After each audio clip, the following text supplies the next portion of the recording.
तो आज हम बात करेंगे कि हम अपने आसपास की दुनिया को यानी इस फिजिकल वर्ल्ड को समझते कैसे हैं।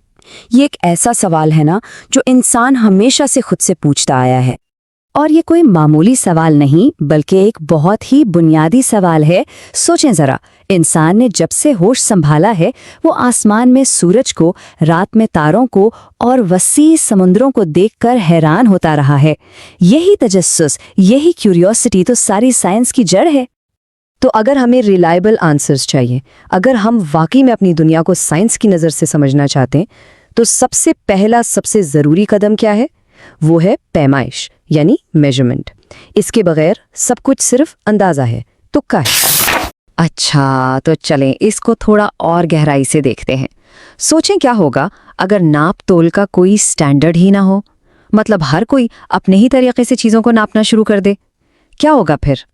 चलिए एक बहुत सिंपल सी मिसाल लेते हैं। फर्ज करें हमें इस राइटिंग बोर्ड की लंबाई नापनी है। सुनने में तो बहुत आसान लग रहा है ना, लेकिन असल गड़बड़ यहीं से शुरू होती है। देखें, ये एक बहुत पुरानी प्रॉब्लम है। पहले ज़माने में लोग क्या करते थे? वो अपने हाथ से, मतलब बालिश से या बाजुओं से, कदमों से चीज़ें नापते थे। अब ज़रा सोचें, एक बंदा आए और अपने हाथ से इस बोर्ड को नापे, फिर कोई दूसरा बंदा आए और वो भी अपने हाथ से नापे। भाई, दोनों के हाथ का साइज तो अलग अलग होगा ना, तो रिजल्ट भी अलग अलग आएगा। और इससे क्या होगा?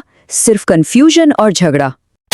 तो पॉइंट ये है कि ये जो छोटी सी मिसाल है ना, जब ये बड़े पैमाने पर होती है तो केओस फैल जाता है। सोचें, जब मुख्तलिफ मुल्क एक दूसरे के साथ तिजारत कर रहे हों या साइंटिफिक इन्फॉर्मेशन शेयर कर रहे हों और हर कोई अपनी मर्जी का पैमाना इस्तेमाल करे, तो ये तो ऐसा ही हुआ जैसे हर कोई एक अलग जुबान बोल रहा हो, कोई समझ ही नहीं पाएगा। तो इस प्रॉब्लम को सॉल्व करने के लिए साइंसदानों ने पहला कदम ये उठाया कि उन्होंने ये तय किया कि भाई हम असल में नाप क्या सकते हैं, क्योंकि हर चीज़ को तो नहीं नापा जा सकता। तो चलें देखते हैं कि ये फ़र्क क्या है। साइंस में ना हम क्वांटिटीज़ को दो बड़े ग्रोहों में बांटते हैं। एक तरफ हैं तबीई मिकदारें या फिजिकल क्वांटिटीज़।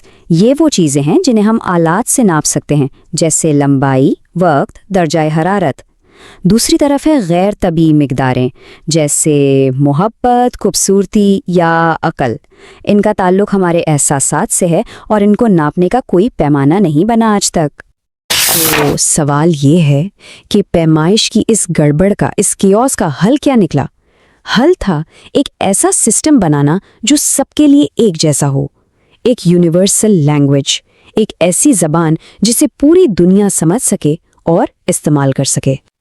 और ये बात बहुत अहम है, एक स्टैंडर्ड की ज़रूरत इसलिए थी ताकि मेजरमेंट किसी शख्स पे डिपेंड ना करे, ये एक ऑब्जेक्टिव रियलिटी बन जाए। मतलब ये कि पैमाइश कोई भी करे, दुनिया के किसी भी कोने में करे, जवाब हमेशा एक ही आना चाहिए। और इसी स्टैंडर्ड को हम कहते हैं इकाई या यूनिट। सीधे लफ्ज़ों में ये एक अग्रीड अपॉन पैमाना है जिससे हम किसी नामालूम चीज़ को कंपेयर करते हैं। यही वो चीज़ है जो सबको एक पेज पर लेकर आती है। तो ये आइडिया हकीकत कैसे बना? साइंसदानों ने एक बहुत क्लेवर हल निकाला। उन्होंने तमाम मेजरमेंट्स के लिए कुछ बुनियादें, कुछ सुतून, पिलर्स खड़े कर दिए। और वो पिलर्स कितने हैं? सिर्फ 7। जी हाँ, सिर्फ 7। साइंसदानों ने सिर्फ 7 ऐसी बेस क्वांटिटीज चुनी जिनसे बाकी हर चीज को डिफाइन किया जा सकता है। ये समझें कि ये फिजिकल वर्ल्ड को समझने का ब्लूप्रिंट है। तो ये रहे वो 7 पिलर्स। लंबाई के लिए मीटर, मास या कमियत के लिए किलोग्राम, वक्त के लिए सेकंड, दर्जे हरारत के लिए केल्विन, इलेक्ट्रिक करंट के लिए एम्पियर, रोशनी की शिद्दत के लिए कैंडेला और अमाउंट ऑफ सब्सटेंस के लिए मोल। बस यही वो इंटरनेशनल सिस्टम की बुनियाद है और पूरी दुनिया की फिजिकल मेजरमेंट्स इन्हीं पर टिकी हैं। अब मज़े की बात यह है कि ये 7 यूनिट्स बिल्कुल बिल्डिंग ब्लॉक्स की तरह हैं। बाकी जितनी भी फिजिकल क्वांटिटीज़ हैं ना, जिन्हें हम डिराइव्ड क्वांटिटीज़ कहते हैं, वो सब इन्हीं 7 से मिलकर बनती हैं। जैसे स्पीड क्या है? वो सिंपली फासले यानी लंबाई को वक्त पर तकसीम करना है। डेंसिटी क्या है? वो मास को वॉल्यूम पर तकसीम करना है। यानी हर चीज़, हर मेजरमेंट आखिर में जाकर इन्हीं 7 बुनियादी यूनिट से जुड़ जाती है। तो इस तरह हम मेजरमेंट के केओस से निकलकर एक क्लियर, एक यूनिवर्सल सिस्टम तक पहुंचे। यही वो कॉमन लैंग्वेज है जिसकी वजह से आज ग्लोबल साइंस, ट्रेड और टेक्नोलॉजी मुमकिन है। हमारे हाथ में मौजूद फ़ोन से लेकर खला में उड़ते रॉकेट तक हर चीज़ इसी सिस्टम की बदौलत काम करेगी। तो ये 7 यूनिट्स हमारी फिजिकल वर्ल्ड को डिफाइन करते हैं। लेकिन एक सवाल तो जहन में आता है, क्या ये हमेशा साथ ही रहेंगे? जैसे जैसे साइंस आगे बढ़ेगी, हमारी समझ गहरी होगी, क्या पता हमें किसी 8वें बेस यूनिट की ज़रूरत पड़ जाए। मुस्तकबिल में क्या होगा, ये तो वक्त ही बताएगा।